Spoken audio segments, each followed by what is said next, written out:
Joni. Saya Ikumen. Saya Audrey Kusuma. Saya Doni Sosokrianda. Saya Musyafika. Saya Merlin. Saya Ajia. Baiklah, kami ingin membentangkan poster kami yaitu integriti memelihara dan rasuah memusnahkan. Seperti yang Anda lihat di sini, sangat jelas bahwa integriti membawa kepada kebaikan untuk masyarakat dan negara, dan amalan rasuah pula membawa kepada keburukan, ketidakadilan serta penderitaan kepada orang ramai. Jadi saya akan serahkan kepada Menteri. Saya akan membentangkan tentang konsep integriti. Integriti bermaksud sikap tanggung jawab, jujur dan amanah dalam setiap tindakan yang kita lakukan, walaupun tidak diketahui oleh orang lain. Seseorang yang integriti merupakan seseorang yang suka bercakap benar, tidak menipu, dan boleh dipercayai. Kalau diikut dari poster kami, di sini ada simbol larangan menerima rasuah. Jadi kalau kamu tidak menerima rasuah, berarti kamu semua ialah orang yang berintegriti. Seterusnya kita masuk kepada apa itu anti rasuah. Anti rasuah membawa maksud kepada dua. Yang pertama itu anti. Anti merujuk kepada suatu penolakan ataupun kita mengelak daripada melakukan perbuatan yang salah tersebut. Dan rasuah itu adalah, kita semua tahu rasuah itu berbentuk seperti pemberian ataupun satu penguluran daripada seseorang kepada seseorang yang lain untuk membuat satu kelulusan ataupun satu perbuatan yang secara tidak sah. Di sini kita masuk pada apa itu anti rasuah. Dan anti rasuah adalah sikap menolak dan tindakan mencegah dan memerangi perbuatan rasuah seperti mengulurkan duit untuk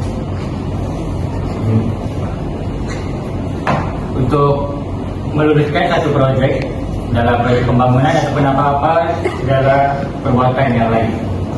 Terusnya. Di sini saya akan jelaskan tentang definisi rasuah.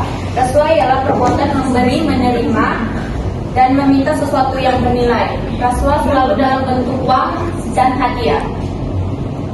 Contoh-contoh rasuah yang mudah dipahami ialah membayar rasuah untuk lulus dalam pemeriksaan, terutamanya sekali di dalam pemeriksaan ujian kecerdasan fisikal untuk menjadi seseorang yang berjawatan, contohnya anggota polis ataupun bomba askar, macam itu. Seterusnya saya akan serahkan kepada kanan saya. Saya akan memberikan tentang kesan negatif rasuah. Seperti yang kita tahu, banyak kesan buruk apabila seseorang individu ataupun masyarakat yang menerima rasuah.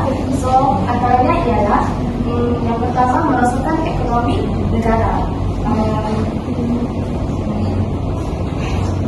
Rasuah menyebabkan uang negara disalahgunakan, seperti proyek mahal dan tidak berkualiti. Maka pelapor tidak takut masuk ke ranah sistem yang tidak tulus. Yang kedua ialah rasuah boleh menjadikan kepercayaan terhadap kerajaan. Seperti yang kita tahu, apabila rasuah berleluasa, berarti hilang kepercayaan terhadap pemimpin dan institusi di negara.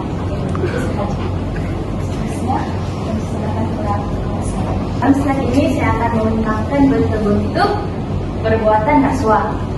Rasuah uang ini contohnya macam kalau saya bentangkan tadi, yang contohnya sebagai kontraktor kan, orang banyak proyek membuat, jadi demi menjalankan proyek orang bagi rasuah.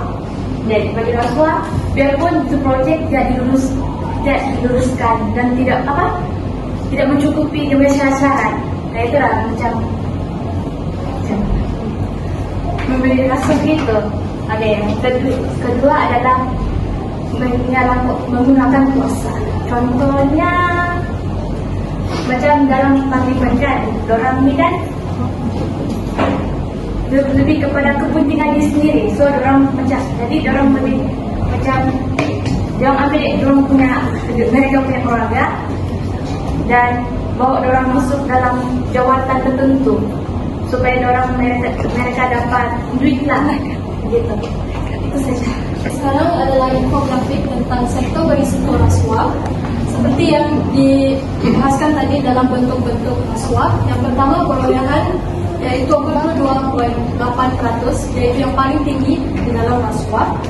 Sektor perolehan mencatatkan bagus tinggi kerana melibatkan proses pemberian barang dan perkhidmatan oleh kerajaan atau institusi. Risiko rasuah berlaku apabila wujud unsur sokongan, manipulasi tender atau pilih kasih dalam pemberian kontrak demi kepentingan pribadi. Yang kedua, penguatkuasaan, yaitu 23,9%. Sektor penguatkuasaan melibatkan pihak berkuasa seperti polis dan pegawai penguatkuasa. Rasuah boleh berlaku apabila kuasa disalahgunakan, contohnya menerima rasuah untuk menghilangkan tindakan undang-undang atau mempercepatkan sesuatu proses. Seterusnya saya sambung kepada pembenaran kawan saya tadi, yaitu pentadbiran yang menyumbang kepada 13,4% dalam sektor berisiko rasuah, di mana dalam sektor ini sering berlaku rasuah dalam urusan dalaman seperti pengurusan pelantikan jawatan, pengurusan file dan juga kelulusan dokumen untuk mendapatkan kepentingan masing-masing. Begitu. Ini berlaku disebabkan kurangnya sikap integriti dan juga penyalahgunaan kuasa dalam sektor pentadbiran yang menyumbang kepada penjejasan image dalam sektor pentadbiran dan juga mengurangkan kepercayaan orang awam terhadap bidang pentadbiran. Seterusnya, perlesehan dan permit yang menyumbang sebanyak 8,6%, di mana dalam sektor ini berlaku apabila mereka ingin mendapatkan lesen dan permit untuk menjalankan sesuatu projek ataupun perniagaan. Mereka memberikan sokongan supaya pelesehan dan permit mereka dipercepatkan ataupun mendapat kelulusan tanpa mematuhi kewajiban ataupun syarat-syarat yang telah ditetapkan. Sekian dari saya. Seterusnya adalah kesalahan utama rasuah. Yang pertama kita tengok ambil, meminta ataupun menerima suapan. Seterusnya B yaitu memberi ataupun menawar, memberi suapan. Hal ini sering berlaku dengan pihak berkuasa seperti polis apabila mereka membuat perundaan, dan seringkali pemandu jalan raya yang melakukan kesalahan, cara mereka untuk melarikan daripada jenayah sebenarnya adalah untuk memberi suapan kepada pihak berkuasa tersebut ataupun tuntutan palsu, yaitu sering dilakukan oleh pemandu lori ataupun pemandu bus.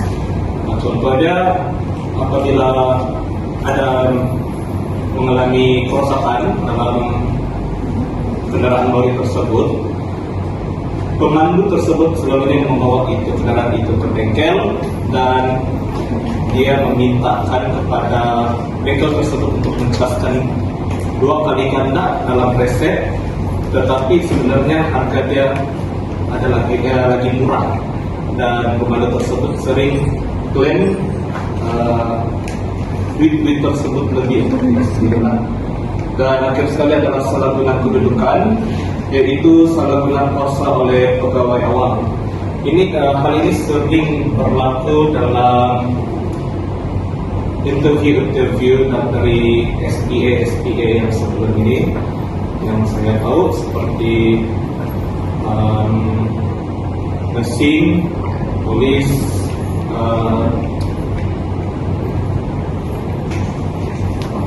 pihak custom, dan seringkali untuk mereka lulus